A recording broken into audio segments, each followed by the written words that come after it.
Alam mo ba na ang tunay na kalaban natin at kapag tayo ay nanalo 'no, laban dito, walang pagsubok ang hindi natin makakayanan, walang kautusan ng Allah Subhanahu wa Ta'ala na hindi natin magagampanan, right? At bibigyan tayo ng Allah ng lakas para ma-overcome natin yung mga fate na nakikita natin ngayon sa ating mga buhay, lalo na yung mga kabataan na mga Gen Z at mga millennials, right?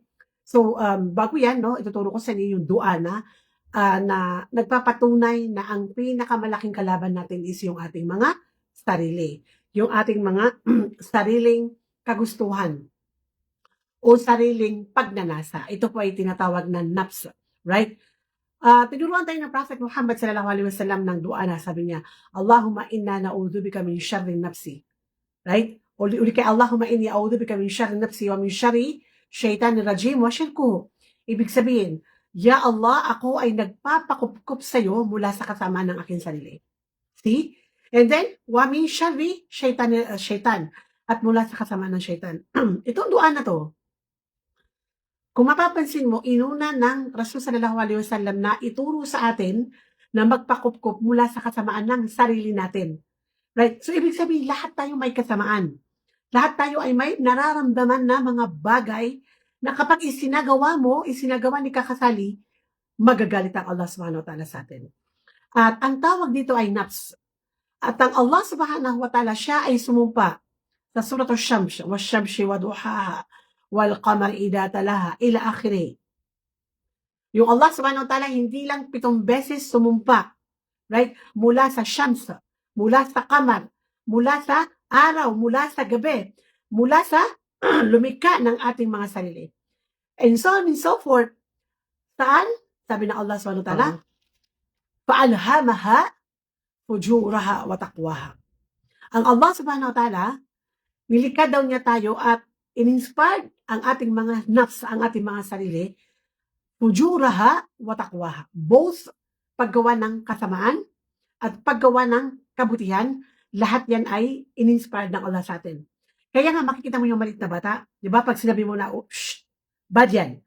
Wala namang nagtuturo sa kanya, pero naintindihan na niya na yung ginagawa niya ay mali. Right? Subhanallah. Pag gumawa siya ng kabutihan, makikita mo sa bata na masaya siya.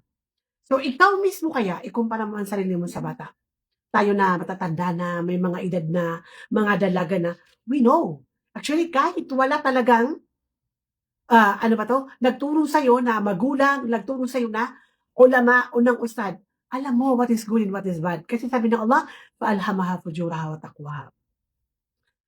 قَدْ أَفْلَحَ مَنْ زَكَّاهَا. Katotohanan, sabi ng Allah, qad, and verily, nagtagumpay ang mga taong nadalisay niya ang kaniyang nafs. Wa qad khaba man dassaha, at kasawian at sawimpalan sa mga taong hindi niya na-control ang kaniyang nafsuhawa. Ibig sabihin, lahat tayo nakakaramdam ng, ay gusto ko itong gawin. For example, naka-spaghetti pataas sa baba. Tayo ba na mga Muslim na mga babae, hindi ba natin kayong mag-spaghetti pataas sa baba?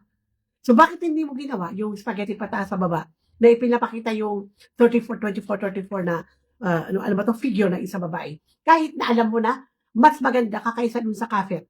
Kasi nakontrol mo yung kagustuhan mo na hindi ako lalabas na lahat ng lalaki makikita niya ang figure ko, ang aura ko, ang katawan ko, ang kutis ko, ang buhok ko, ang leeg ko. Hindi ko ito gagawin kasi ang gusto ko is yung paano malulugod ang Allah subhanahu wa ta'ala sa akin. So, the moment na nakontrol mo yung sarili mo mula doon, then sabi ng Allah, kad aflaha man zakkaha, katotohanan ang tagumpay ay nasa sayo na nakontrol niya ang kanyang nafsuhawa. Tinatamad kang magsabayang, and then nakapagsambayang ka, nakayanan mo kasi ang gusto ng sarili mo, wait lang, mamaya na, ayoko muna magsambayang, tinatamad ako, di ba? Sa mga mag-asawa, ang lamig-lamig, ayoko maligo, di ba? The moment na nakontrol mo yung kagustuhan ng sarili mo na matulog na lang at ayaw tumayo para mag-ablution, automatically kad aflaha man zakkaha. The moment na wala kang pakialam sa hijab, the moment na wala kang pakialam sa tambayang mo, kung ito man ay naisagawa mo hindi, wakad khaba man dasaha, ang kasawian ay nasa sayo. Wa na'udzu billahi min dhalik.